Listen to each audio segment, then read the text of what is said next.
Assalamualaikum warahmatullahi wabarakatuh. Alhamdulillahirrabbilalamin. Wassalatu wassalamu ala asyrafil anbiya'i mursalin Sayyidina Muhammadin wa ala alihi wa sahbihi ajma'in, amma ba'du. Puji syukur atas kehadiran Allah subhanahu ta'ala yang telah memberikan kita rahmat dan juga nikmatnya kepada kita semua. Salat serta salam semoga tetap tercurahkan kepada junjungan kita Nabi besar Muhammad SAW, di mana telah memberikan kita kesempatan untuk bisa berkumpul, saling sharing, saling diskusi, dan saling berpendapat, dan semoga hari ini bermanfaat dan barokah. Jadi hari ini kita akan membahas bagaimana tips membuat konflik seolah-olah menjadi nyata gitu. Jadi gimana kita tetap fokus dalam ide cerita gitu agar konflik itu semakin nyata, dan konflik itu kita bisa merasakan konflik yang dibuat oleh penulis. Dan ini ada beberapa cara. Mungkin yang pertama, kita harus fokus pada ide cerita, dimana tetap fokus apa yang telah kita tulis, dan membuat cerita tidak akan melebar kemana-mana, sehingga pembaca itu bisa menikmati cerita lebih utuh gitu. Jadi ide cerita sendiri itu diusahakan berpatokan pada masalah tokoh utama, dimana fokus pada ide cerita, yang artinya itu juga fokus pada masalah tokoh utamanya. Nah, jangan sampai penulis itu terlalu asik membahas cerita tokoh pendukung sampai-sampai tokoh utamanya itu diabaikan gitu. Ini bahaya banget karena bisa menggeser posisi tokoh utama, sehingga cerita itu jadi menyimpang dan tidak menarik lagi gitu. Misal pada novel dari, kalau nggak salah dari Harry Potter, itu karya J.K. Rowling, itu ide cerita novel itu ada tentang kehidupan Harry Potter, seorang anak laki-laki berusia 11 tahun yang bersekolah di sekolah sihir Hogwarts kalau nggak salah. Jadi sepanjang cerita itu yang dibicarakan masalah tentang Harry dan selama sekolah di sana gitu.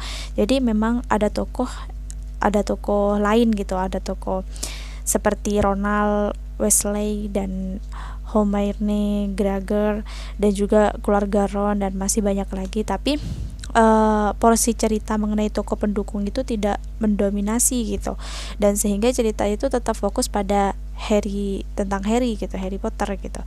Jadi yang kedua itu, kalian munculkan kejutan dalam cerita.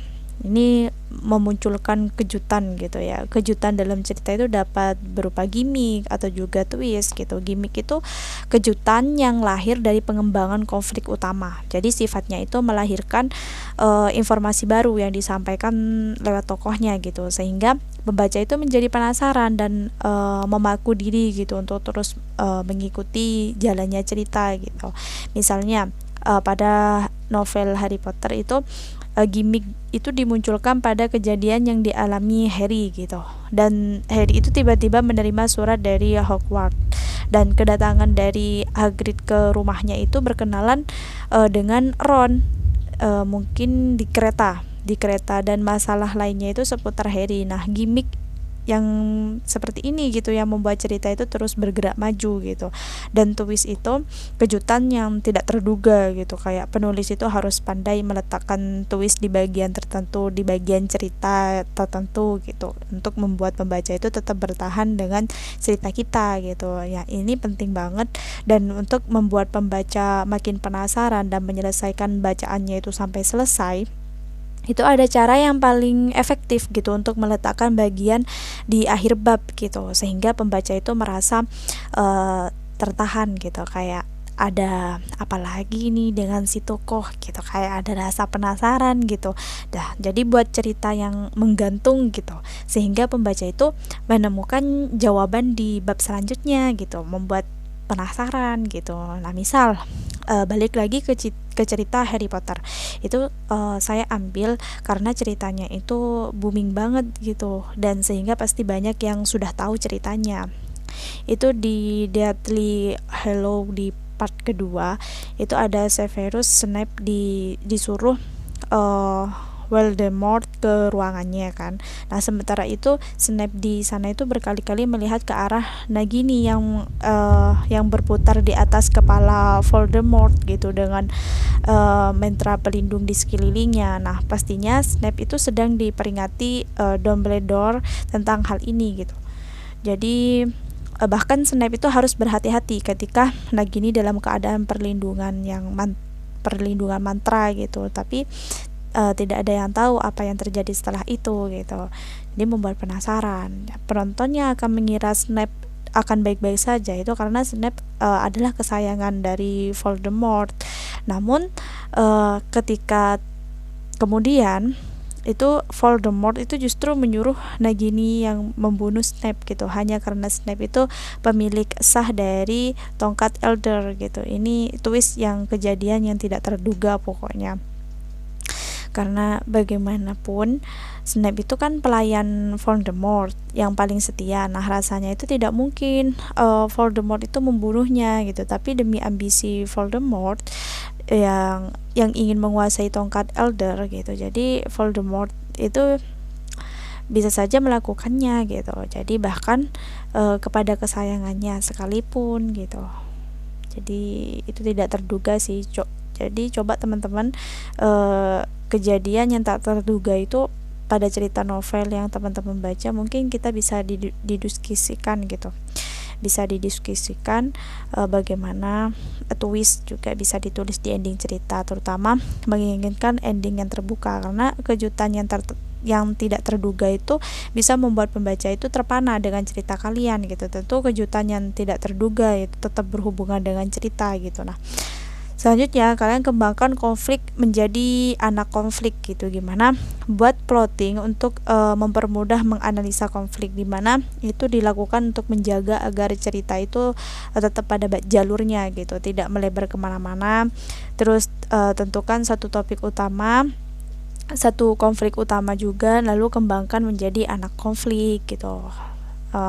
Banyak sih contohnya itu kayak penulis yang membuat cerita tentang tema persahabatan, maka uraikan kemungkinan konflik yang akan muncul gitu. Ide cerita tentang persahabatan perempuan dan satu laki-laki gitu, kayak contohnya Sinta, Bella, dan Andra gitu. Nah, konflik utama yang mungkin muncul itu ya persahabatan mereka itu pecah gitu karena Andra itu diam-diam mencintai Sinta, tapi Sinta tidak punya rasa kepada Andra gitu. Selain sahabat gitu. Jadi justru Bella yang diam-diam menyukai Andra tapi tidak berani bicara gitu karena tahu kalau Andra itu lebih menyukai Sinta. Nah, anak konflik itu kayak gini. Sinta kaget ketika Andra itu menyatakan cinta kepadanya. Nah, Sinta menolak tapi Andra itu tetap berharap banyak. Nah, Sinta curhat soal sikap Andra kepada Bella. Bella shock karena kecewa. Nah, Andra yang dicintai itu ternyata memilih Sinta daripada dirinya gitu. Nah, Andra bingung kenapa Bella itu menjauhinya dan mendesak memusuhinya, tetapi setiap kali bertanya Bella itu selalu menghindar. Nah, Sinta dan Bella ini jalan berdua kan. Nah, ketika ada mobil yang lewat dan keduanya itu hampir tertabrak, Andra itu menyelamatkan Sinta daripada Bella. Bella kecewa sekali gitu. Bella jadi ikut memusuhi Sinta dan tiba-tiba memutuskan persahabatan gitu. Mungkin selanjutnya kalian buat grafik konflik, di mana konflik yang dibuat dalam cerita itu akan menjadi lebih menarik gitu jika memiliki grafik. Artinya jalannya itu tidak datar-datar saja gitu, melainkan ada naik turunnya gitu. Jadi formula yang tepat itu bisa dijelaskan dalam grafik parabola atau sistem roket gitu. Jadi grafik parabola itu maksudnya konflik yang dibangun dari awal cerita. Selain itu konflik itu bertambah, makin lama semakin tinggi hingga mencapai puncak konflik. Jadi setelah sampai di puncak itu harus ada penyelesaian, sehingga langkah selanjutnya itu menurunkan ketegangan konflik, masalah selesai dan cerita berakhir gitu. Jadi sistem roket yang digunakan itu maksudnya cerita tentang tetap meninggi hingga akhir cerita gitu. Biasanya sistem ini digunakan membuat ending terbuka gitu, atau konflik yang dibangun di awal cerita tidak pernah mengalami penurunan gitu, tapi terus meninggikan hingga ke puncak gitu. Setelah itu konflik itu menurun sedikit dan tapi kemudian meninggi lagi dengan adanya kejutan yang tak terduga gitu. Jadi membuat konflik itu tampak nyata gitu, kayak bukan mimpi lagi gitu, kayak kenyataan gitu. Jadi misalnya kayak cerita Kanasi dalam novel Nebula. Nah, setelah pertemuan dengan Liam kembali, Kanisi ini kan dihadapkan pada kenyataan bahwa Liam ini masih menginginkan hatinya dan bertanya kepada dirinya, memutuskan cintanya dulu. Lalu muncullah Tevan. Nah, ini laki-laki yang diam-diam jatuh cinta kepadanya. Jadi tidak disangka justru Iza itu, adik Kanisi yang masih SMP itu, punya perasaan lebih kepada Tevan gitu. Padahal mereka lebih cocok jadi abang adik gitu. Belum lagi Naya, sahabat Kanisi itu ternyata pernah berhubungan dengan Liam, tapi hanya sebentar karena Liam itu masih mencintai Kanisi. Jadi kayak apa, berkesinambungan, kayak lingkaran gitu ya. Jadi konflik itu bergulir hingga puncaknya itu Naya menghilang. Nah, begitu juga dengan Iza yang pergi dari rumah, pasti panik. Dan cerita selengkapnya itu kalian baca di Nebula. Pokoknya tentang Nebula by Wahyu Indah. Itu Metamid 3 serangkai. Selanjutnya kalian selalu menghadirkan informasi baru, di mana informasi baru itu sangat penting untuk membuat pembaca itu tetap bertahan dengan cerita yang kita buat gitu, karena tanpa ada informasi baru cerita jadi membosankan gitu. Nah, cerita juga bisa bergerak maju dan jalan di tempat. Tapi kita ambil contoh cerita tentang persahabatan seperti yang tadi, itu informasi yang dibuat penulis Andra yang ternyata diam-diam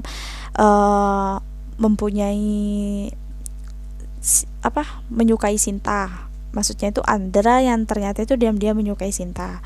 Nah, itu yang dibuat penulis karena akibat dari sikapnya itu ada beberapa hal yang mulai terjadi. Misalnya kayak Bella ternyata punya penyakit serius. Nah, kayak kanker hati.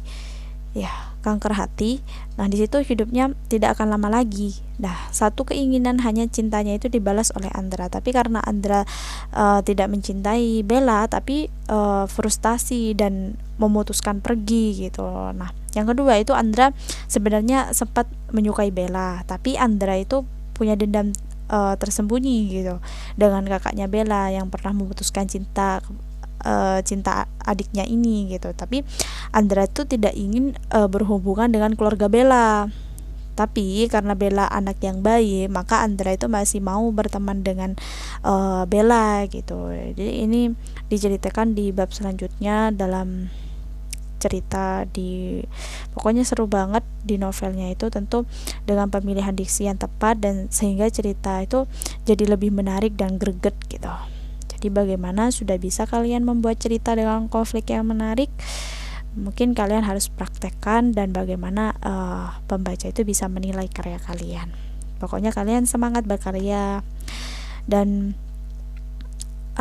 mungkin banyak sekali itu tentang cerita menarik gitu. Lanjut karena gimana ya, penulis fiksi yang baik itu mereka yang bisa membuat pembaca itu terhanyut ke dalam dunia rekaan gitu yang diciptakan si pengarang.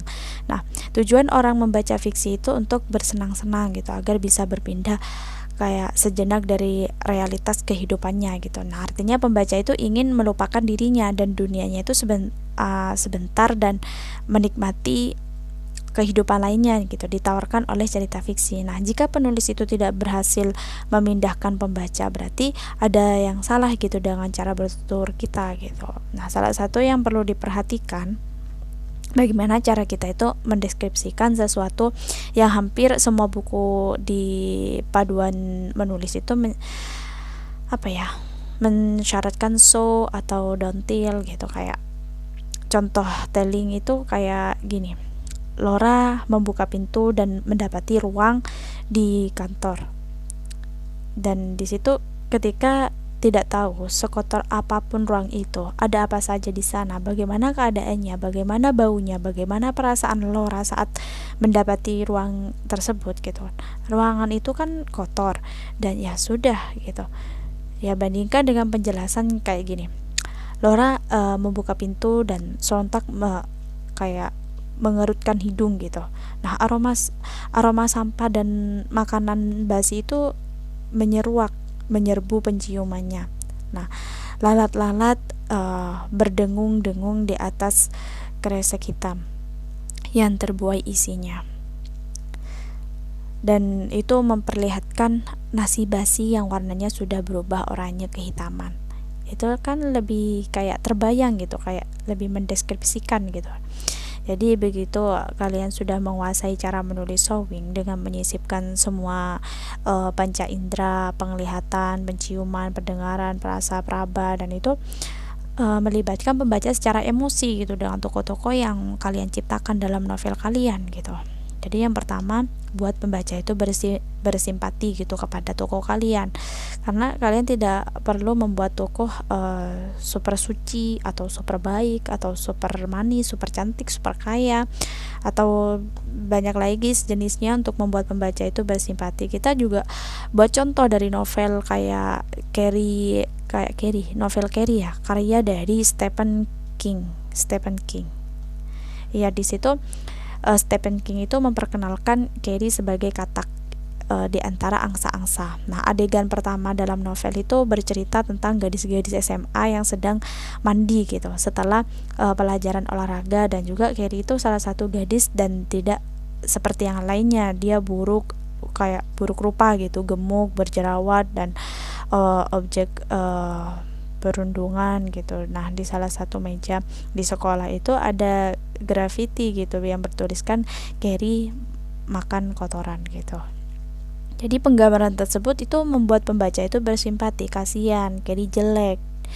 Jadi banyak penghinaan gitu. Ada beberapa situasi yang akan menimbulkan simpati di benak pembaca gitu, karena kesepian atau tidak dicintai, dipermalukan, direpresi, atau ditekan, dalam bahaya, atau privasi terlanggar. Pokoknya apapun yang membuat si tokoh itu menderita secara fisik, mental, maupun spiritual gitu. Nah, simpati itu pintu masuk yang mengundang pembaca itu terlibat secara emosional gitu dalam cerita kita. Itu ada buat pembaca itu kayak mengidentifikasi diri sebagai si tokoh gitu. Nah, identifikasi itu muncul ketika pembaca itu bukan hanya bersimpati dengan si tokoh, tetapi juga mendukung tokoh-tokoh yang dibuat kita gitu untuk mencapai tujuan dan juga keinginan. Kayak para pembaca itu juga memiliki keinginan yang sangat kuat gitu agar si tokoh itu mencapai keinginan tersebut gitu. Nah, dalam Carrie itu pembaca mendukung keinginan Carrie untuk datang ke pesta prom gitu, walaupun ibunya itu yang tiran melarangnya gitu. Ibunya yang tiran itu melarangnya. Nah, bahkan ketika kalian menulis tokoh jahat yang sedang dipenjara sekalipun, kita bisa membuat pembaca itu mengidentifikasi mengidentifikasi dirinya itu dengan tokoh itu gitu. Misalnya selama di penjara dia disiksa, diperlakukan dengan buruk, walaupun pembaca tahu kalau dalam kehidupan sebelumnya itu dia sangat jahat gitu. Tetapi tetap saja gitu, saat si penulis itu menggambarkan betapa buruknya dia diperlakukan, dan pembaca itu bisa mendukung keinginan si tokoh untuk melarikan diri gitu. Caranya ya dengan memberi si tokoh itu tujuan mulia. Misalnya dia ingin melarikan diri demi bisa bertemu anaknya, dan dia juga sudah bertobat atas kelakuan jahatnya di masa lalu gitu. Yang ketiga, kalian buat pembaca itu berempati, gimana meskipun merasa kasihan kepada tokoh yang mengalami kemalangan gitu. Nah, pembaca mungkin tidak akan merasakan kesengsaraan gitu, tapi dengan bersimpati itu kepada si tokoh itu pembaca akan merasakan apa yang dirasakan si tokoh. Nah, empati, emosi yang lebih kuat itu daripada simpati gitu. Contohnya, suami yang berempati saat istrinya itu melahirkan. Si suami bukan hanya bersimpati, tapi dia juga menderita rasa sakit sesungguhnya gitu. Nah, bagaimana penulis fiksi itu bisa membuat pembaca itu berempati? Nah, ya kalian lakukan dengan kekuatan sugesti gitu. Gunakan detail-detail yang memicu emosi gitu. Dengan kata lain, kalian menciptakan cerita yang sedemikian rupa gitu sehingga pembaca itu bisa menempatkan diri dalam keadaan si tokoh gitu. Nah, langkah terakhir itu kalian memindahkan pembaca, di mana saat pembaca itu sudah merasakan simpati, identifikasi, empati, dan pindahkan pembaca itu ke dalam semacam gelembung gitu, hingga seolah-olah itu dia sudah berada dalam dunia fiksi dan melupakan dunia nyata gitu. Nah, saat pembaca itu, kalian kan pernah begitu terhanyut gitu hingga harus diguncang dan diteriaki berapa kali gitu hingga akhirnya merespon. Nah, dunia nyata itu dikelilingi pembaca yang meluruh, memudar gitu.